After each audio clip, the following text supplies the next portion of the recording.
Je suis Caroline Pachkous. Je suis là à ce jour, c'est parce que tout d'abord, j'avais fait une demande auprès de Delphine Ouaro, parce que j'avais suivi en fait les ateliers HPI il y a quelques temps de ça, l'année dernière ou l'année d'avant, ça ne sais plus avec le Covid. Et là, à ce jour, je poursuis une formation en psychothérapie analytique et psychanalyse. Et en fait, ce que j'aurais souhaité, moi, c'était pouvoir porter, je ne sais pas à quel niveau, une aide, une assistance, une aide ou être père aidante dans le cadre d'ateliers qui sont mis en place. Parce que bon, comme on en discutait tout à l'heure, les témoignages d'autres personnes m'ont aidé, que ce soit des témoignages oraux, écrits ou vidéo. Donc, je me suis dit, pourquoi pas, moi aussi, porter mon témoignage et au-delà de ça, peut-être participer et aider dans le cadre d'ateliers.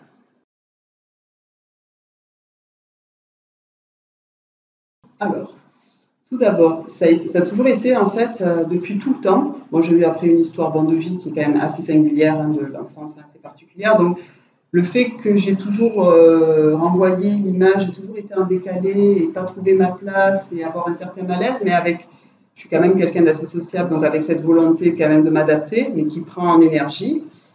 Et un jour ou l'autre, j'ai fini par me dire, je dois avoir un problème. J'étais intimement persuadée d'avoir un problème parce que j'étais en décalage. Alors je me suis dit, ce problème, peut-être il est lié à mon histoire qui est assez singulière. Et une fois, j'avais rencontré une amie qui m'avait envoyé, m'a dit, je te recommande d'aller voir telle personne. Je suis allée voir cette personne, je lui ai fait état en fait de mon problème. Je n'arrivais pas en fait à... C'était compliqué, j'avais du mal à m'adapter. Je m'ennuyais assez rapidement. Les gens en fait me fatiguaient assez facilement, mais socialement, j'essayais de jouer le jeu, mais ça me coûtait en énergie. Et en fait, j'avais des passions, des intérêts qui n'étaient pas forcément partagés. Donc, en fait, une énorme solitude parce que je ne pouvais pas partager tout ça. J'aimais beaucoup lire, donc je pouvais lire, 1, 2, 3, 4 livres en même temps, parce que c'est vraiment cette soif en fait, d'apprendre et avec des thèmes qui sont, en règle générale, je me rappelle au travail, je cachais le livre, le titre, parce que je savais que des fois, les curieux le retournaient, voyaient le truc, ils disaient « il n'y a que toi ou tu es sur Mars ». Et avec, en fait, une profonde volonté de donner du sens à ce que je fais. C'est-à-dire, moi, s'il n'y a pas de sens, je ne peux pas, je ne fonctionne pas. Et ça me rendait malade. C'est-à-dire, j'ai eu plusieurs expériences de travail, mais je suis à chaque fois partie. Ça n'a vraiment jamais duré longtemps. J'ai fini à chaque fois par... comme on dit, péter un câble et partir jusqu'à ce que j'ai ma fille, où je me suis dit, il va peut-être falloir que je me stabilise aussi financièrement, tout ça.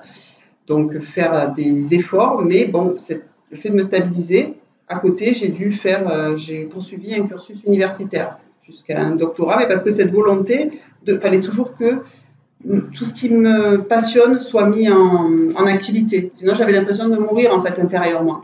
Et donc, je suis allée voir cette personne, j'ai fait état de tout ça. Et elle m'a regardée et puis lui dire que d'un point, je peux partir très très loin. Mais après, il y a toujours un fil conducteur en fait. Ça peut effrayer. En règle générale, souvent dans les entretiens d'embauche, j'ai toujours effrayé les gens. Ça a toujours été là. Mais la catastrophe, mais vraiment la loose.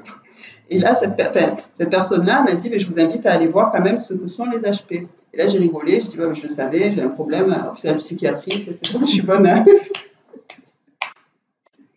Et du coup, elle m'a dit, donc je suis allée voir par curiosité, j'ai vu ce que c'était, j'ai dit, ah ouais, quand même, il y a certains critères qui me correspondent, mais en attendant, ça m'étonnerait, l'intelligence, non, je ne l'ai pas. Moi, je me voyais vraiment comme étant assez bête, avec un complexe d'infériorité, lié peut-être aussi à mon histoire, je n'étais pas forcément dans un contexte favorisant aussi.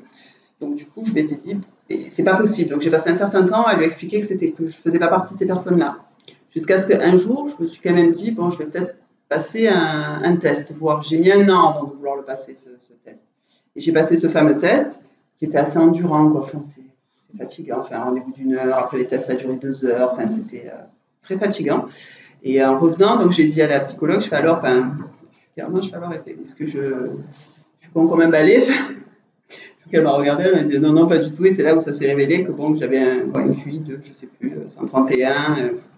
Mais même en l'ayant su, je me suis dit oui, effectivement, mais il m'a fallu quand même, parce que pour moi, c'est des chiffres. C'est pas forcément parlant. Il m'a fallu un certain temps pour l'accepter. Et en fait, l'amélioration et la confiance en moi est réellement venue lorsque j'ai accepté, parce que la première personne que j'ai vue qui m'a dit c'est pas nécessaire passer des tests, et les tests, on les fait souvent pour les enfants, qui eux sont en échec, qui peuvent être en échec scolaire, tout ça. Mais pour vous, elle m'a dit, la meilleure des solutions, c'est de s'accepter.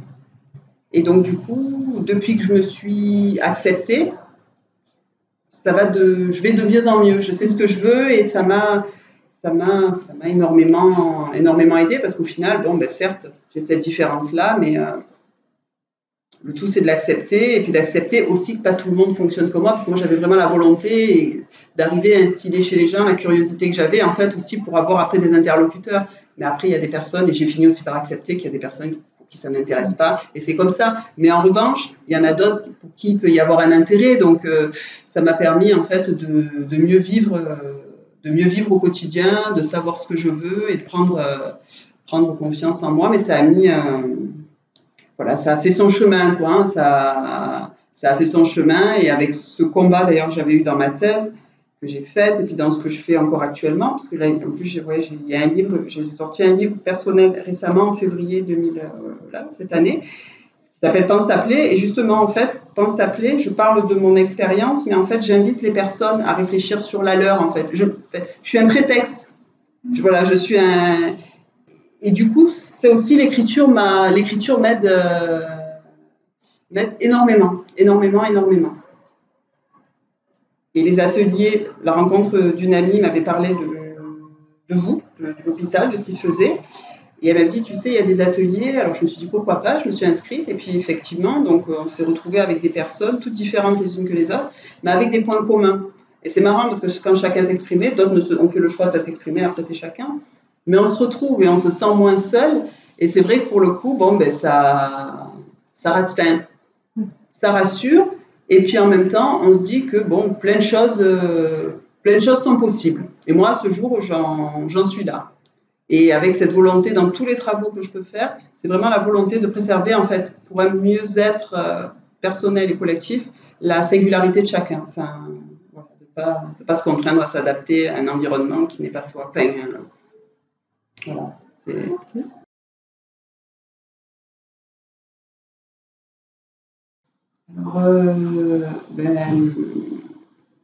déjà de ne pas, c'est-à-dire un mot qui est assez fatigant et enfermant, c'est normal. En fait, d'ailleurs moi je me le rends compte maintenant que je suis maman, hein, j'ai une fille qui a 10 ans, je ne l'ai pas faite du tout tester, mais parce qu'elle est bien dans ses bases, donc je vois pas du tout l'intérêt. Mais bon, je pense que, je la comprends sur certains points, donc...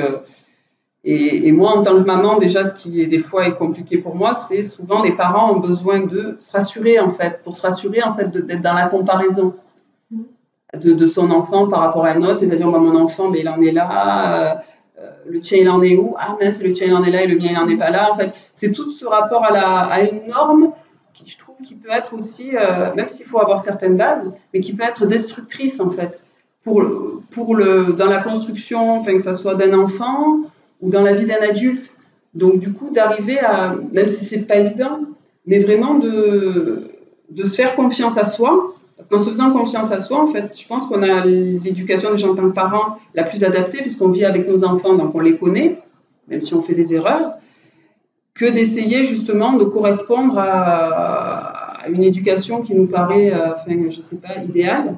Et après, d'arriver à avoir confiance en soi et arriver à avoir confiance en son enfant et à son développement et d'accepter que son développement ne sera pas forcément le même que d'autres.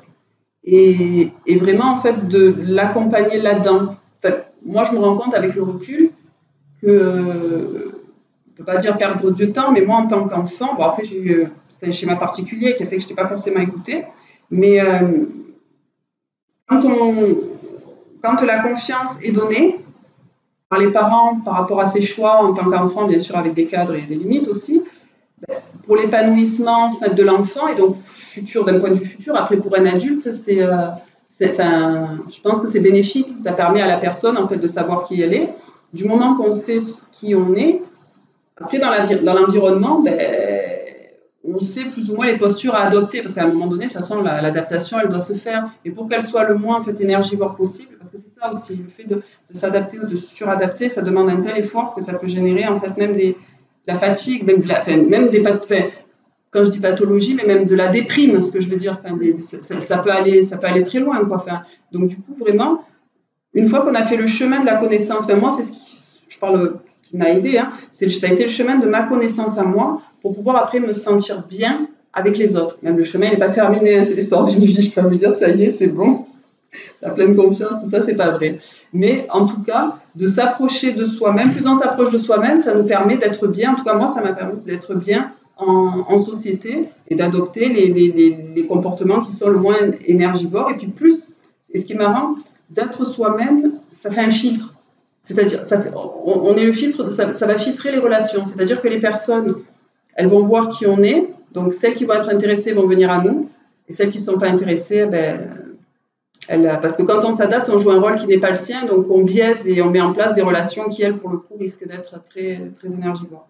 Donc du coup, moi, ce qui m'aide et ce qui m'habite et ce que j'essaie de transmettre à ma fille, l'importance d'être soi-même, tout en étant dans le respect de l'autre, voilà, mais tout en étant dans le respect de l'autre, mais vraiment d'être soi-même, accepter sa singularité et accepter qu'on est tous différents et qu'il n'y a pas un schéma, même si c'est compliqué parce que la société dans laquelle on vit, elle a tendance à présenter, que ce soit par les médias ou plein d'autres biais, des modèles des cibles, un peu comme marketing, il va avoir la personne ci, la personne là, donc chacun essaie de rentrer là-dedans, mais c'est pas forcément confortable, et si on rentre dans un costume qui n'est pas adapté à sa morphologie, on n'est pas bien, quoi. Donc du coup, c'est vraiment inviter les personnes à être ce qu'elles sont, et puis ces singularités, au final, moi, je m'enrichis à chaque fois que je rencontre des personnes loin de moi, différentes de moi, quoi, parce que si je rencontrais des moi partout, ça serait un peu ennuyeux, quoi. Donc voilà, j'invite vraiment à cheminer vers soi pour pouvoir être bien avec les autres. Moi, c'est ce que je m'applique au quotidien, tant bien que mal, hein, c'est pas tous les jours évident.